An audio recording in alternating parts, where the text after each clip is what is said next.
אני אסיים שבאמת אני חושב שהיכולת שלנו להתבונן על הדברים בצורה מעמיקה ולראות באמת את הדברים בפרספקטיבה של נצח היא יכולת שצריך לרכוש אותה, יכולת שצריך לעבוד עליה קשה, היא לא באה באופן טבעי.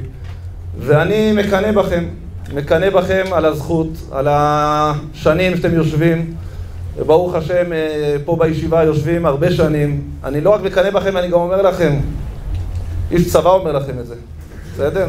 אל תמהרו, הכל בסדר, הצבא לא בורח לשום מקום.